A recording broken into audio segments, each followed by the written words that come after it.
Welcome to the deep dive. Today, we're getting into a concept that, honestly, it kind of struck me with its simplicity, but also its real power for handling those messy, everyday interactions we all have. We're talking about the let them theory.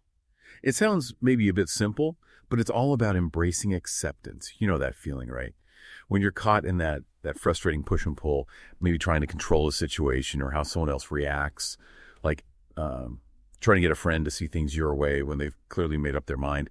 If that sounds familiar, then yeah, this is definitely for you. The sources we look into for this one, they really grab me right away with this hook. Struggling with people-pleasing or needing others to behave a certain way, let them. It sounds almost too easy, doesn't it? But, as we dug deeper, it became really clear how this small shift in thinking can actually lead to, a lot less stress and, surprisingly, more personal freedom. So what's really going on there? What's the mechanism? Well, yeah, what the let them theory is essentially suggesting for you, the listener, is that instead of always pushing back, always fighting against what other people do or, what they expect from you, there's another way. And that way is basically acceptance, just accepting it. Acceptance. Think of it like, imagine you're in a tug of war, right? Holding that rope tight, basically means you drop your end. You walk away from that particular struggle. Okay. So dropping the rope. Exactly. Now, this isn't about giving up, or just becoming totally passive. It's more about shifting where you put your energy. Instead of trying to control something you probably can't control anyway, someone else's behavior, you focus on empowering your own response.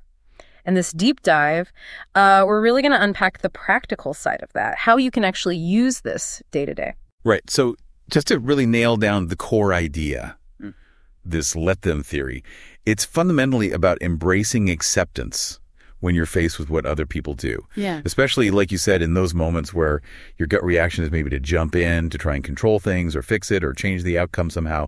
It boils down to those two simple words, let them. Yeah. But I guess the question that comes up is, doesn't that risk looking, passive? Or maybe even like you just don't care. Is there a line we need to think about between letting them and just totally checking out? That's a really good point, and it's definitely a common way people might misunderstand this at first. The sources we looked at are pretty clear on this. It's not about indifference, not at all. It's actually a form of what some call radical acceptance. You find this idea in different therapies. It means consciously choosing to stop your internal fight against external things you can't change. Okay, radical acceptance. So it's an active choice then. Exactly. It's active.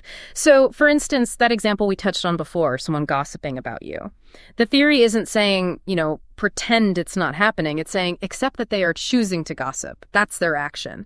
And you are choosing not to let it eat you up or get drawn into a pointless fight trying to make them stop or change their mind. Right. You're choosing where your energy goes. Precisely.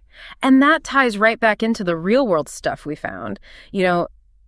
Navigating tricky office dynamics, like in that study about difficult colleagues we read, or even reframing personal stuff, like a relationship ending suddenly, maybe an ex moving on quicker than you expected. It helps regulate those emotions.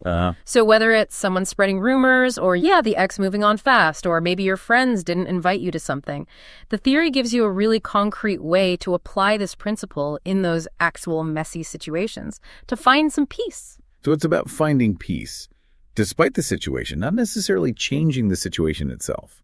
That's a great way to put it. It's about choosing how you respond and just allowing other people to be who they are.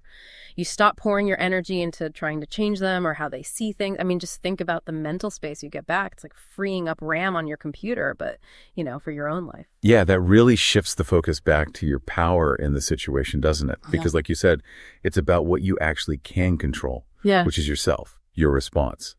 Okay, so as we kind of wrap this up, here's maybe one final thought for you, the listener, to take away from this deep dive.